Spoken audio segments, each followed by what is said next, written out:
Let's jump right into this explainer.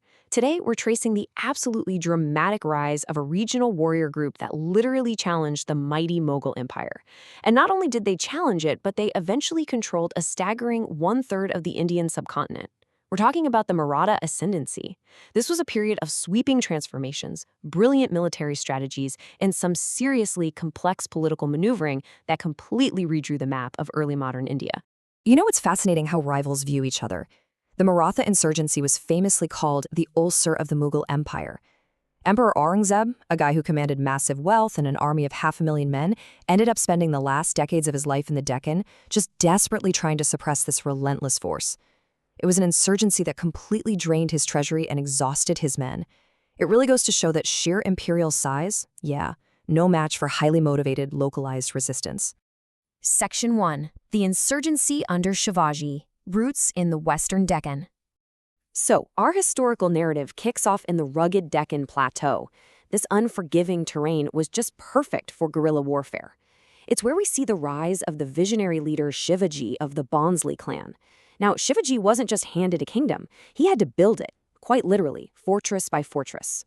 Starting in 1645, a young Shivaji captured Fort Torna, which dealt a massive, direct blow to the Bijapur Sultanate. Then, by 1647, he established his capital at Rajgad. This whole sequence built up incredible momentum, culminating in a monumental event in 1674, where he was officially crowned Chhatrapati, or sovereign monarch. At that point, he wasn't just a rebel anymore, he was a king. But as we know, rapid expansion really requires a unifying ideology, right? Shivaji championed this concept of Hindavi Swarajya, which basically translates to the self-rule of Hindus. During a time when the religious policies of Mughal Emperor Aurangzeb were deeply alienating non-Muslim populations, this unifying goal was a game-changer. It drove the Marathi-speaking warriors to push back aggressively against both the Bijapur Sultanate and the Mughals. It was this potent, incredibly effective mix of territorial ambition and cultural preservation. To really grasp the scale of this early state by the time Shivaji died, consider this number. His realm was reinforced by a staggering 300 forts. 300! And these were heavily concentrated in this super unforgiving topography of the Western Ghats. They were defended by a standing army of tens of thousands of soldiers, not to mention a surprisingly robust naval establishment on the West Coast. We're talking about a military infrastructure that was built from the ground up for ultimate resilience. Section 2. Rise of the Peshwas. A shift in governance. Following the death of Mughal Emperor Aurangzeb in 1707, things shifted. The Mughals actually released Shivaji's grandson Shahu, which sparked this massive internal struggle for the Maratha throne.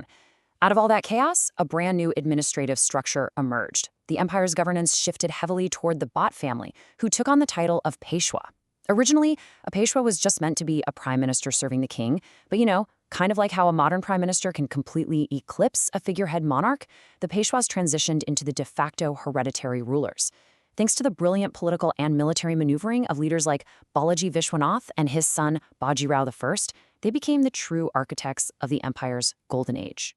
This dynamic created a totally unique dual system of governance.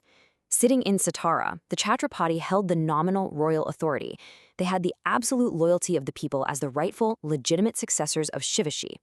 But over in Pune, the Peshwa was the one actually commanding the military, directing the bureaucrats, and making all the real, on-the-ground strategic decisions. It's such a fascinating dynamic, right? Loyalty and functional power completely split across two separate seats. Section 3. The Maratha Confederacy. An era of unprecedented expansion. Under the military genius of Peshwa Baji Rao I in the early 18th century, the Marathas really stepped it up. They moved way beyond just being a regional kingdom and launched a blitzkrieg of expansion across the subcontinent. Their cavalry became absolutely legendary for its speed and striking power. And the sheer scale of their growth, it's staggering. In 1720, the Marathas controlled just about 3% of the subcontinent's landscape. But by 1740, under Baji Rao I, that footprint exploded to roughly 30%. Within just 2 decades, their territorial control increased tenfold. They were raiding the suburbs of Delhi, defeating the Nizam of Hyderabad, and just completely shattering whatever was left of Mughal supremacy. At their absolute zenith in the mid-18th century, The stable borders of the Maratha Confederacy encompassed a massive 2.5 million square kilometers. To put that into perspective, that is roughly a third of the modern Indian subcontinent, just an enormous stretch of land. Now, you might be wondering, how on earth do you govern a territory that massive without modern communication? Well, the Peshwas solution was to grant semi-autonomy to four formidable aristocratic families. You had the Scindias in Gwalior, the Holkars in Indore, the Gaikwads in Baroda, and the Bonsles in Nagpur. This setup created a highly decentralized federal structure. It's like a giant puzzle. These houses operated quite independently in their own regions, but they were all ultimately tied back to the Peshwa in Pune.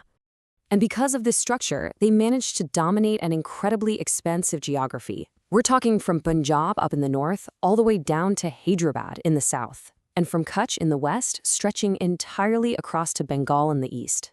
Across all these vast borders, they extracted a regular tributary tax known as chauth. This amounted to roughly a quarter of a district's revenue, which ensured that serious wealth was continuously flowing right back into the Maratha heartlands. Section 4. The halt at Panipat, the climax of expansion. So all of this rapid, massive growth builds up to a major military climax in the mid-18th century. The Maratha forces had essentially reached the gates of Delhi, pushing deep into northern territories and effectively making the Mughal emperor a puppet. But of course, you have to ask, could this rapid expansion actually last? As they pushed aggressively into northern India, they inevitably collided with another massive power, the expanding Afghan Durrani Empire, led by Ahmad Shah Durrani. Two virtually unstoppable forces were converging right on the plains of northern India. We're hitting a critical breaking point here. And that brings us to January 14, 1761. This date marks one of the most significant and frankly devastating clashes of the entire 18th century, the Third Battle of Panipat.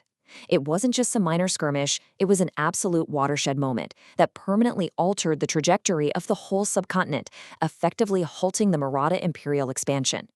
The stakes were quite literally astronomical.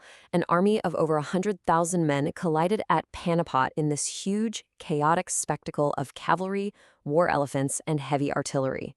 The end result? A completely crushing defeat for the Maratha army. It brought their previously unchecked imperial expansion to a grinding halt, and resulted in the tragic loss of tens of thousands of lives. So, why exactly did this mighty confederacy fail at Panipat? Well, in a pretty bitter stroke of irony, the Marathas' earlier aggressive tactics and their treatment of fellow Hindu groups, specifically the Jats and the Rajputs, left them completely isolated. When the Muslim forces united under the Durrani banner, the Marathas looked around and found themselves without the regional allies they desperately needed to maintain their supply lines and secure a win. The aftermath of Panipat is incredibly telling. Now, a brilliant young Peshwa, Maratha I, actually managed to miraculously resurrect Maratha power in the north and even recapture Delhi in 1771. But sadly, his premature death in 1772 dealt a fatal blow to the empire. The once unified front rapidly fractured. They dissolved into these isolated warlords who were then systematically defeated one by a rising global power, the British East India Company. And this ultimately culminated in the complete dissolution of the Confederacy in 1818. Which leaves us with a really fascinating question to ponder. How did the highly decentralized nature of the Maratha Confederacy ultimately leave them vulnerable to that next wave of imperialists? Think about it. The very structure that allowed the Marathas to rapidly conquer a subcontinent, these fiercely independent, highly decentralized aristocratic houses, was also the exact thing that paved the way for their downfall.